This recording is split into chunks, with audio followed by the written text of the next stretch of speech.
Padayon sa pagpanghatag og tabang pinansyal ngadto sa mga benepisyaryo nga mao ang mga micro-rice retailers dinhi sa Dapitan City Cultural and Sports Center.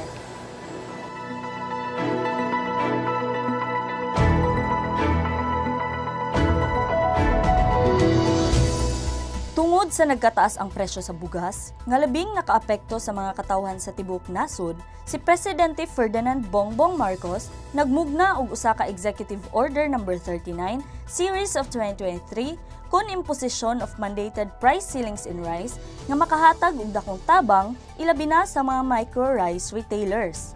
Anaa sa 111 ka mga negosyante sa bugas sa Distrito 1, sakop ning probinsya, ang nahatagan sa tabang pinansyal ug 31 niini ang nagikan sa dakbayan.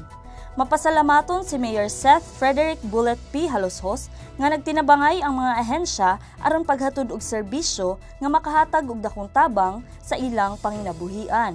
First of all, magpasalamat ko sa atong mga agencies na naadiri karon na nag-spearhead sa atong programa sa DSWD and DTI through the national government, Mauning programa sa atong presidente.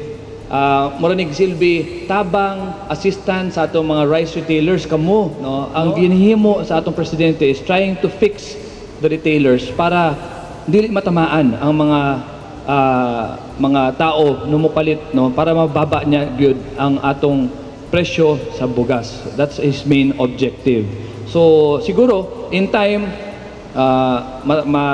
murag masanay na taan na, and then in time mabawas-bawasan na. Pero at least karon yung mga natamaan gyud sa atong rice tariff mahatagan og gamay na ayuda, nataga 15,000, 15,000 each, Mayo na lang kahit ginagmay, at least nakatabang, Mipadayag usab sa iyang dakong pasalamat si Maricar Saigako ug matud pa niya, dako po pasalamat nga ako napili ko ni ma'am nga ipa-istoryahan sa unsa akong na kuanan dinhi kay pareha nato tanan gikan pata sa Lagyo, pero bisag layo ang atong kagikan miari ta diri para ang atong kuan makadawat ta sa atong assistance nga bisan nalugi atong kuan naaragid po itaw bisag gamay nga mo tapak ra po taon ug makabangon ra po ta bisag na naligid banta kinahanglan mo tindog jud ta, dili nato wag nating hayaan na dadapat tayo na hindi tayo tatayo.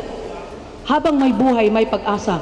Midawat sa 15,000 pesos ang mga micro-rice retailers nga igong makapalit sa dugang bugas aron mapalapdan ang ilang ginansya.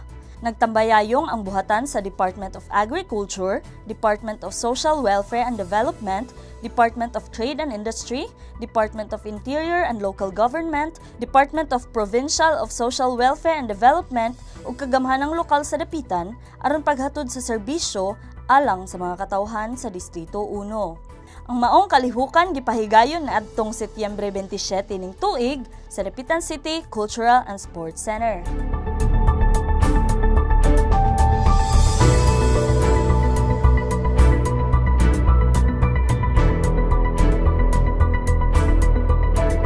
Gikan sa City Information Division, kini si Gulat Sagario, alang sa Dapitan karon.